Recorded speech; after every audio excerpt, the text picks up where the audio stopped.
Thank you for the rest of the panelists so far. So, and it's a very interesting time, very interesting topic. Christine, I don't know if you could share some of my screen, but if you can't, that's okay. I will just walk through part of it. So what I want to talk about today is, I want to look at how the pandemic has highlighted the structural inequality between the global north and the global south.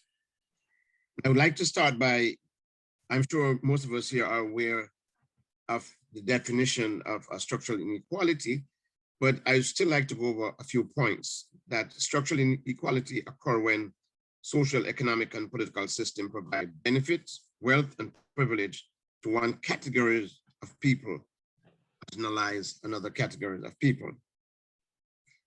The system supporting structural inequality may include national system of education, healthcare, income distribution, social welfare, regulatory scheme, the media, as well as international system of economic generation, trade, supply chain, taxation, strategy, and labor market practices.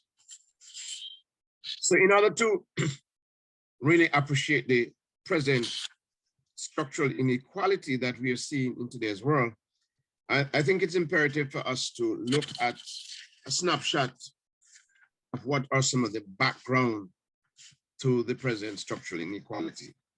And I would first like to start with the slave trade. As we all perhaps know, the first enslaved African entered the Caribbean in about 1504, where a Spanish vessel brought 50 West African slaves to Santo Domingo. However, it was not until the 1650 when sugar became king, an important crop, that the transatlantic slave trade increased proportionately. The European trade in African as slave was privatized, was organized by private industry, which enjoy the political, and military backing of government, including some of the most influential government of the time. For example, in the United Kingdom, we could talk about the Royal African Company and some of the most influential thinker, like John Locke, the philosopher, who actually sat on the board of directors of the Royal British Company responsible for the trade in Africans as slaves. I'd just like to highlight some statistical snapshots. Enslaved African brought to the New World, and by whom, to indicate how powerful the economic enterprise of slavery was. And to see that enterprise continue in different form today as to who control the wealth and who are dispossessed. So let me begin with the British.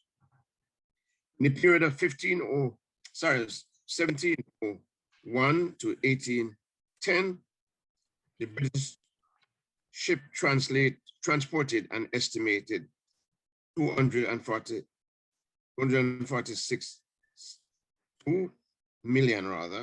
677,000 slaves from Africa.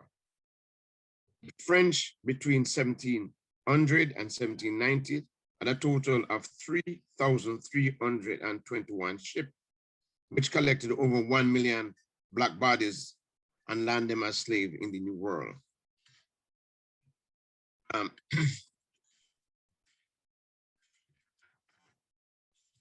It is estimated that between the Portuguese, the Spanish, the British, the French, and the Dutch, the great power of Europe, they took 10 million blacks sold out of Africa, with an estimated 6 to 7 million dying in the crossing of the Atlantic.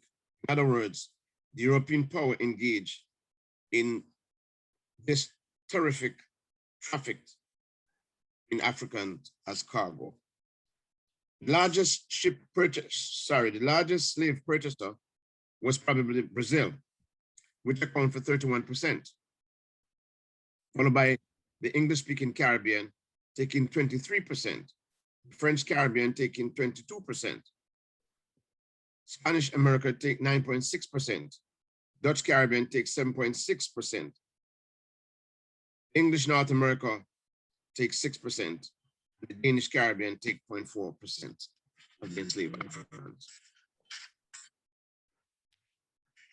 Having touched on the enslavement, I'd like to talk about colonization. Specifically, I'd like to mention the 1884 Berlin Conference between the European power and the United States that divided Africa into 50 colonies. So the Africa we know today, it's a remnant, it's a legacy of that Berlin Conference where Africa was divided between the European powers. So we have representatives of 13 European states. The United States of America and the Ottoman Empire convey that conference, the Berlin Conference, that was organized by the German Chancellor of the day. Walter Rodney, as his name was mentioned, Walter Rodney analyzed all of this process in his great work, How Europe Underdeveloped Africa, identify how wealth was transferred, depopulation inside of Africa, and social disorganization of the African society, the destruction of African culture. So structural equality occurs when the fabric of an organization, institution, government, or social network contain embedded racism, for example, and bias, which provide advantage to some group and marginalize others, as is well known in North America and Europe. And to a large extent, the global South manifests itself in very different ways. What are some of the fundamental revelations of the COVID-19 pandemic in the African community in North America and Europe? What are the revelation in the Caribbean, Africa, South America, insofar as the COVID-19s are concerned? What are some of the issues facing descendants of enslaved African and the former colonized? Africans and Africa and the Caribbean countries' insurmountable challenge today are equal access to health, education, housing, financial resources, and opportunity to find early resolution to the pandemic. It was very interesting to hear our brother before the conference sharing the experience in Africa and what perhaps is perceived as the low victims of COVID-19 in Africa. The larger question remains, what are some of the other impacts of the COVID-19 and the African economy now, as it will in the post-COVID period?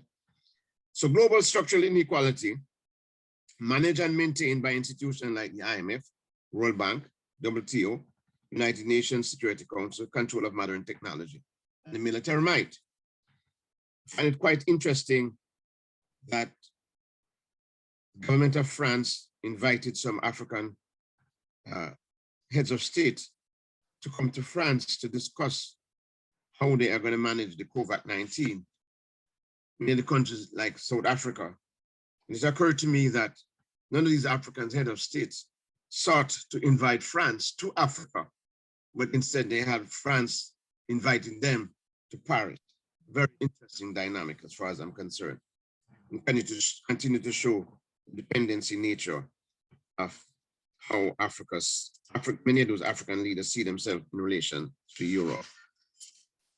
So the current crisis is not only the current crisis in Africa and the Caribbean. And if I may spend some time to talk a little about the Caribbean is in very, very deep, precarious situation.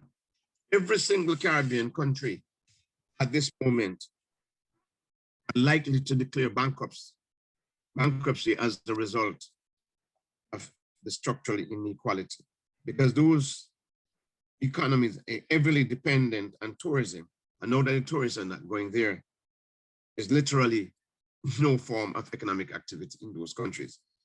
And so if you paying close attention to the Caribbean in the last year, you see an increased amount of movement begin to talk about reparation as a way out. So the question is there the political will in the Caribbean and Africa to embark upon a radical transformation of the political economy in these countries to end the structural dependency and imperialist country for export and import markets, technology, and finance? Is there a willingness to make that break from the old colonial days?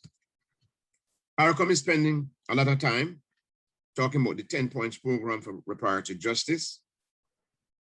It's a very interesting program. The larger question remained, will reparation transform the society and address the structural inequality? Or will reparation, the use of reparation, be seen as a vehicle to revolutionize the society and bring justice to the masses of the people? That's one of the interesting questions that I think Walter Rodney would have posed, and we ought to pose in this year as we continue to deliberate and where we are in terms of revolutionary Pan-Africanism. So among the many questions, how will we look at a new economy on the continent and in the diaspora? Will the political class on the continent and the Caribbean, after many years of political independence that have failed to plan for the population to consume what we produce and not what we import? Will there be a sense of pride that we can begin to develop homegrown and indigenous industry to feed our people? How will we look at the lopsided economy that we have held in place since the days of political independence, where nothing has really changed? We have heard some indication about the evidence of the food bill and food crisis, food sovereignty. If one looked at the bill and costs in Caribbean countries will see the severity of this crisis, that something has to be done. So the larger question is, how do we as activists raise the political awareness among the masses of African people, both on the continent and in diaspora? How do we analyze the impact of the transatlantic slave trade and colonization, how it is present and how it manifests itself in present day's reality, and what has to be done? What steps should we take? What steps should we put in place toward the restoration of a statue of dignity to the African people, which has been eroded? How do we go back to the early days of revolutionary Pan-Africanism that sought to transform the Caribbean and African society, but instead have begun to look in the wrong direction to the neoliberal policy that continues to dominate us? Will we go back to the central question that George Lamin raised? Are we going to get in the process of looking at epistemological insurrection to liberate our people? That is the central question. Thank you.